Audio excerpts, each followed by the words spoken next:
Panginoon ko, sabi niyo po, Panginoon, ang mga kapatirang ganito, may this experience be an eye-opener for them.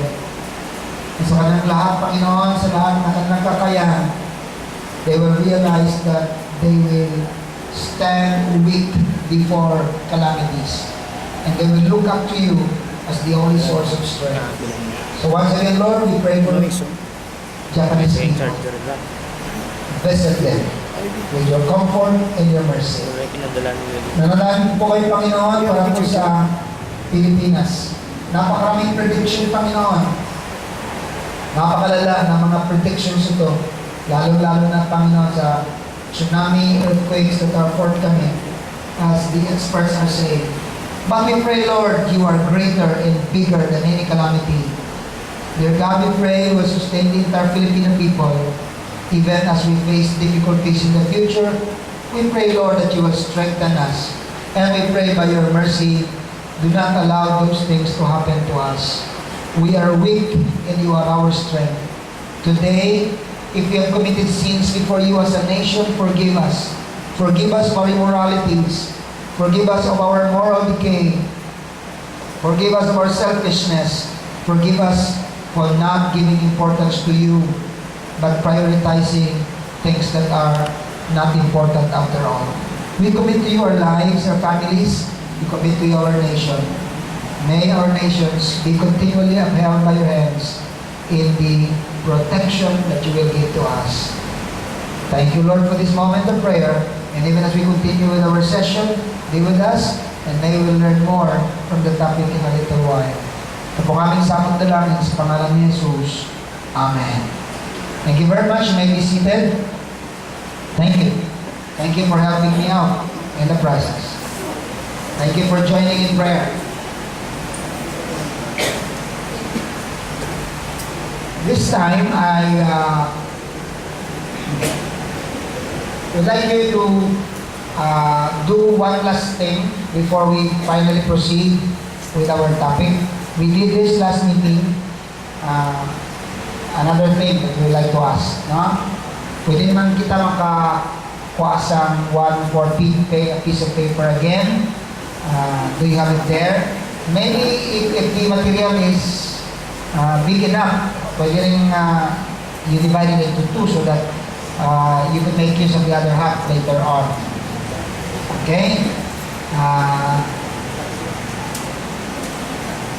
What I would like you to do right now, before I'll explain it to you, ganito yan.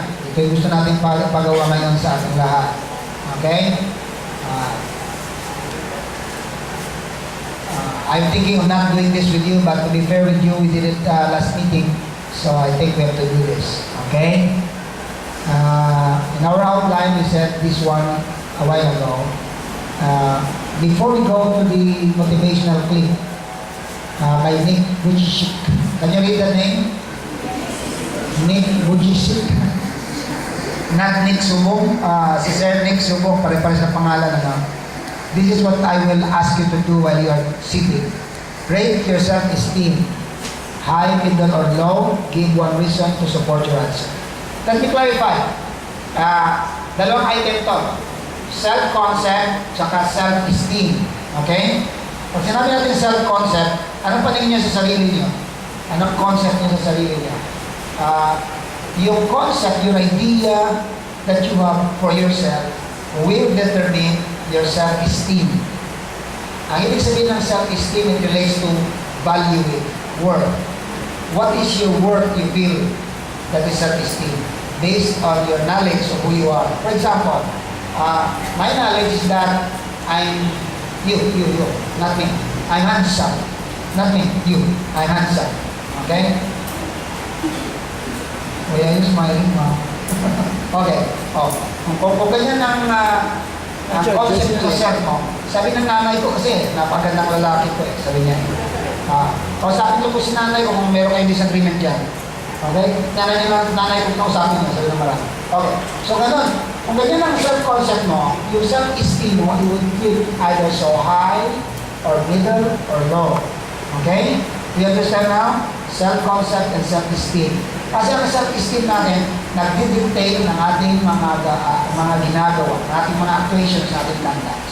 Now, what I would like to ask you to do is rate your self-esteem. If you say your self-esteem is high, or low, or middle, write one reason for that. Not two, not three, not four, just one reason to make it easier. So for example, no need of names. For example, my